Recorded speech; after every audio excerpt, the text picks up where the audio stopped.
Moi, je vais vous donner mon point de vue. Ça fait, moi, 40 ans que je m'occupe de ce sujet de vie.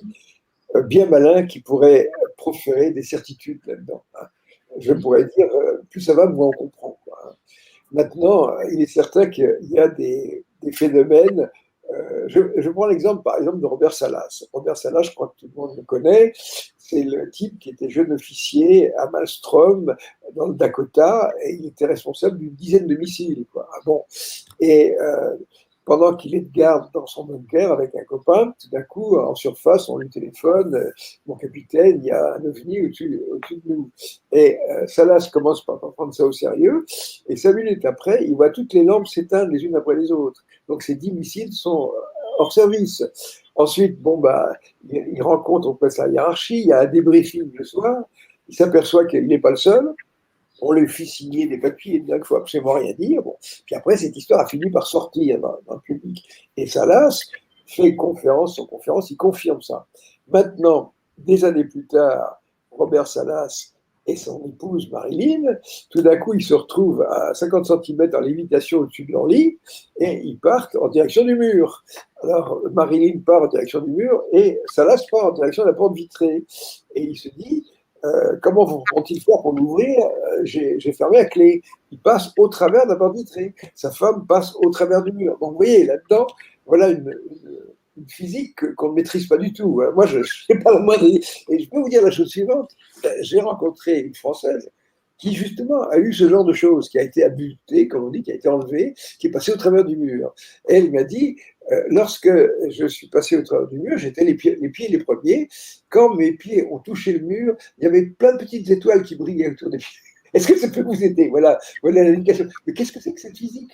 Qu'est-ce que c'est que cette physique? On prend un bonhomme, moi je vais passer au travers d'un mur. C'est extraordinaire. Ça, voilà. Donc, le fantastique est là. Maintenant, ce fantastique, franchement, imaginez que vous arrivez au Moyen-Âge et vous prenez tout d'un coup un téléphone portable, hein, et en plus vous avez une image là-dessus. Et les gens sont vraiment un sorcier. C'est pas possible. Déjà, oui. Donc, peut-être que dans une centaine d'années, on dira passer au travers d'un mur, c'est très simple, quoi. Voilà, on fait comme ci, on fait comme ça.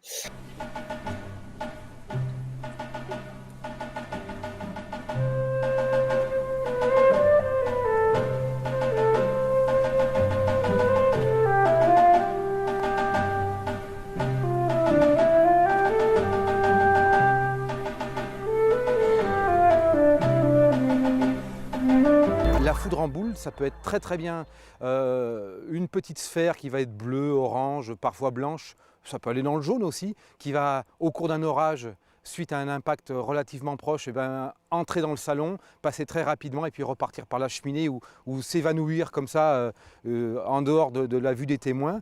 Ou ça peut être, dans le cas d'une foudre globulaire par exemple, une sphère qui va être de taille beaucoup plus importante, ça peut aller jusqu'à plusieurs mètres de diamètre, qui va avoir une durée de vie de plusieurs minutes, et puis des trajectoires parfois de plusieurs centaines de mètres. C'est toujours très surprenant, les gens ne font pas forcément le rapprochement avec un phénomène naturel, d'autant plus si mal connu. Ce phénomène naturel est très spectaculaire et il apparaît dans des conditions atmosphériques spécifiques. Souvent elles disparaissent sans dégâts. Comment expliquer qu'une sphère lumineuse se trouve derrière une vitre, passe au travers de la vitre, sans créer visuellement bien évidemment, sans créer de trou dans la vitre? Tout ça, on ne l'explique pour l'instant absolument pas. Et je dirais même une chose, on connaît beaucoup mieux le processus de vie et de mort d'une étoile dans la galaxie qu'au final, alors déjà la décharge de foudre, mais en pire la foudre en boule. Et puis c'est ça qui est magique, on est dans une des rares voies, on va dire, de la science physique qui est totalement inconnue. C'est de l'exploration pure et simple. Ah ben tu peux me regarder avec des yeux ronds, c'est comme ça. Et encore, tu n'as rien vu, alors...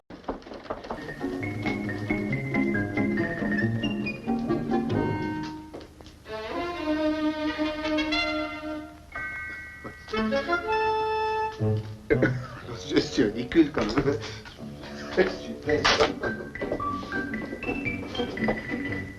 Arrivé sur le palier du 2e étage, je suis repris par le désir de tenter l'expérience. Personne ne descend, personne ne monte. Alors, en douce, je m'approche du mur. Je risque un doigt. Oh, il rentre. Un deuxième. Oh, Un troisième? Oh là là. Ma main rentre comme dans du beurre. Alors je me dis, allons-y pour le bras. Tu parles d'un truc, mon vieux? Non, mais tu me racontes des blagues, voyons. C'est impossible, ça. Impossible, je le croyais, mais c'est comme ça. Donc voilà ce qui se passe. Si vous prenez de l'hélium, vous le rendez liquide. Alors déjà, il est liquide froid. Hein. À 4 degrés du zéro absolu, on est vers moins 269 degrés. Puis vous continuez à le refroidir en espérant que Einstein a raison. Et regardez ce que vous allez voir si vous faites ça. Alors il ne faut pas le faire vous-même, hein, c'est super froid. Donc là, c'est un verre transparent, mais le fond du verre, c'est une céramique, hein, comme un mug. Il y a de l'hélium liquide dedans. Et regardez bien maintenant. On arrive à 2,2 degrés du zéro absolu. Et regardez ce qui se passe là en dessous. Ça fuit. Vous le voyez fuir? À 2,2 degrés du zéro absolu, l'hélium devient un condensat, une fonction d'onde quantique géante, et cette fonction d'onde quantique géante ne frotte plus à rien. Elle n'est plus visqueuse. Vous savez, le miel, c'est bien visqueux, l'eau, c'est moins visqueux. L'hélium superfluide n'est pas visqueux. Ça veut dire qu'il passe entre les atomes. Il est capable de fuir à travers le fond de la céramique. Alors après, on se dit, oh là là, comment on va faire des expériences là-dessus? Ça va être galère. Non, il suffit de mettre du verre, parce que le verre, les atomes sont n'importe comment, donc il ne peut pas se glisser. Et alors, si vous faites ça, c'est pire, l'hélium, il s'échappe en remontant les parois par capillarité. Donc l'hélium superfluide, c'est une manifestation à l'œil nu d'un effet de physique quantique absolument spectaculaire qui sert en gros à rien, mais c'est tellement beau que voilà.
It happens in 1967 at Malmstrom Air Force Base in Montana.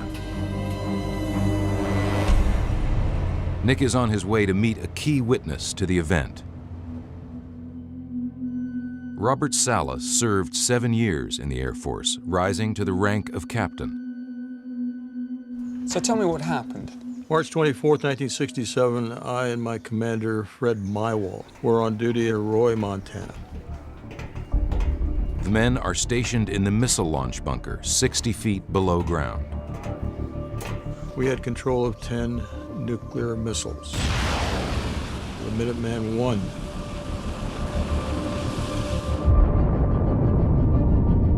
I. Each missile had an 800 kiloton nuclear weapon. Missile 1. If ordered, it's Salas's job to launch the warheads. I was on alert status. In other words, my commander, Fred, was taking a little nap break. Sometime in the early morning hours, I get a call.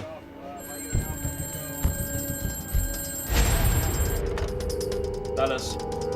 On the other end of the phone is a terrified guard stationed above the bunker. He's screaming into the phone. He's yelling, "Sir, I'm looking out the front gate. I see this glowing red object." The strange red object is moving like nothing the guards have ever seen before. They were flying very fast across the sky, stopping on a dime, reversing course, making 90-degree angle turns, making no noise. These guys were very, very frightened. It was a critical situation. As fear spreads above ground, things are about to get even more terrifying below. I need you to wake up. I've got the Salas wakes his commander and tells him the guard's report of a UFO above the base. Suddenly, the unthinkable happens. The lights turned from green to red. In other words, red meaning unlaunchable. Everything went red. All 10 missiles were disabled, every single one of them. So what does that mean? It means if we were given the order and if we had to go through our launch procedures, they couldn't be launched.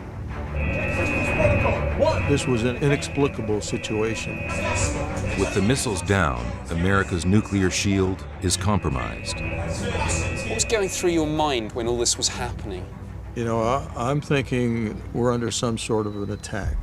As Salas and his commander desperately try to get their missiles back online, they learn that a week earlier, another missile launch crew at Malmstrom Base reported seeing the same strange lights. And seconds later, their nuclear warheads also go offline. All 10 of their missiles went down while a UFO was overhead. All 10 of our missiles went down. The UFO was immediately over our facility. What did you think when you found out that this had happened not once, but twice? These were the most sophisticated weapons we had, and so it was worrying that something very unknown, very unusual, very strange could disable them.